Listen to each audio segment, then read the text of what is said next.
My name is Gurveer Brah, and this is Screen Off Script.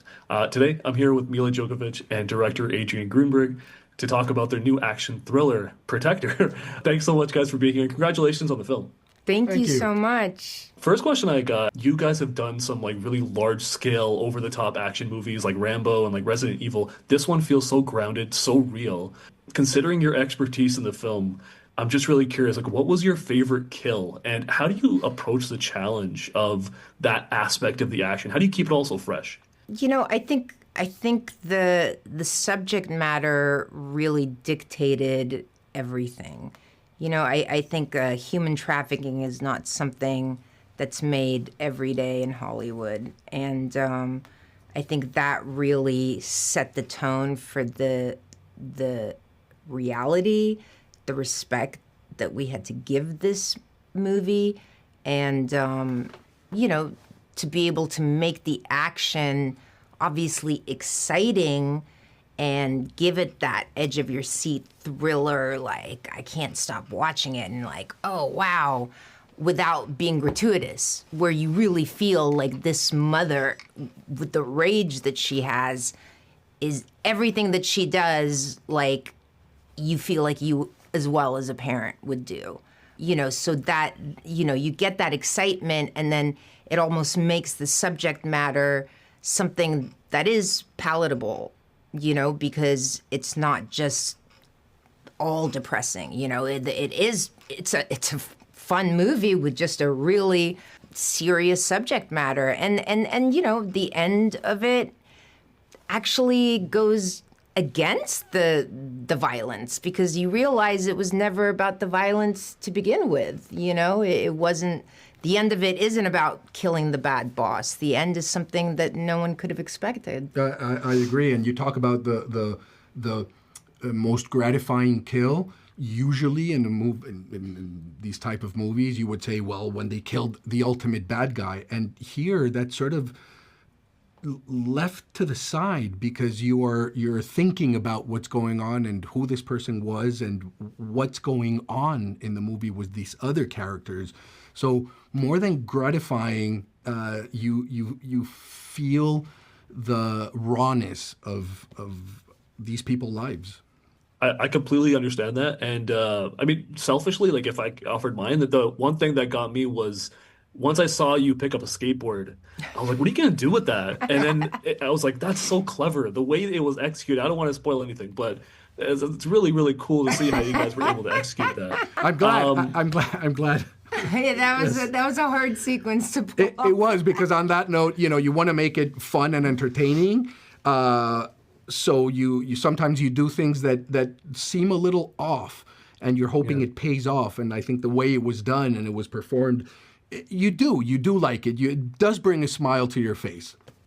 It's entertaining. On top of that, there's so many layers that obviously go into it. And you actually mentioned the ending, and I actually have a really practical question about promoting the film, because there is this massive revelation in, let's say, the third act, and that happens, and then it completely changes how someone engages with the film. I've been that person who's tried to show somebody something cool and just tried not to spoil it. How do you promote this film without revealing too much? We don't talk about it. Exactly. What are you talking about? What do you mean? I think for me, what I say is that the film is not this neat little package with the big bow on it. It really leaves you asking a lot of questions. It's hits you in the gut. It's edge of your seat action.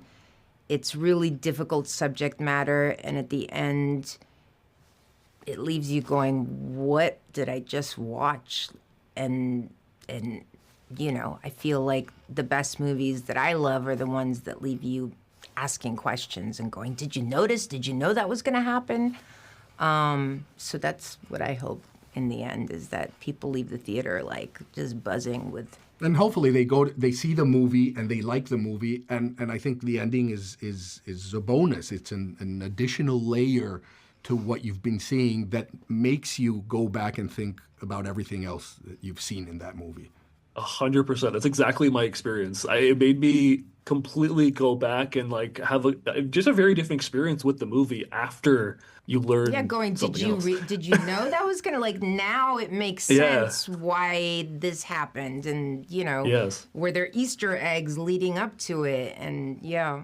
100%. And I think that's cool. I think that's one of the cool things that, this doesn't feel like the kind of movie that like it has like a traditional rollout or like a way that people will engage with it because you just can't deal with that without saying anything. And I think I love that. I love the fact that like this might be one of those things that like ages differently because people will have to like learn this about it and like, oh, you got to watch Protector because blah blah blah blah blah without saying too much.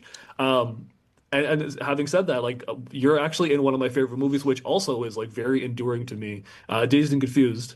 And Thank number one, you. I wanna ask about that because I imagine there's this weird sense of pride that you must have to have something that's that enduring culturally. Like if I ever meet somebody who loves movies, and I've met so many of them, I automatically know somebody's cool if they like Dazed and Confused.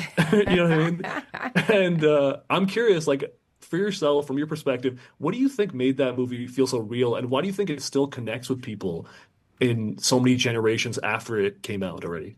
I think because it's again, it's a story that everyone relates to. I mean, it literally was a time capsule of a generation that someone really lived through. I mean, Richard Linklater, like that was sort of his experience in high school, and it was so many people's experience. And it was like the Fast Times of the 90s. It was one of those kind of things that it was like the ultimate like high school movie of that generation.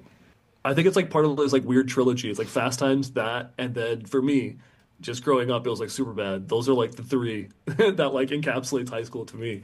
And the weird thing is like none of those are like box office smashes or like these Oscar darlings. It's just like the coolest movies. And I'm really curious for yourself. Like, do you think there's like a takeaway in retrospect that people can learn about filmmaking by looking at the impact that a movie like that has had? I mean, for sure. Blade Runner literally bombed at the box office and bankrupted all the people that invested in it.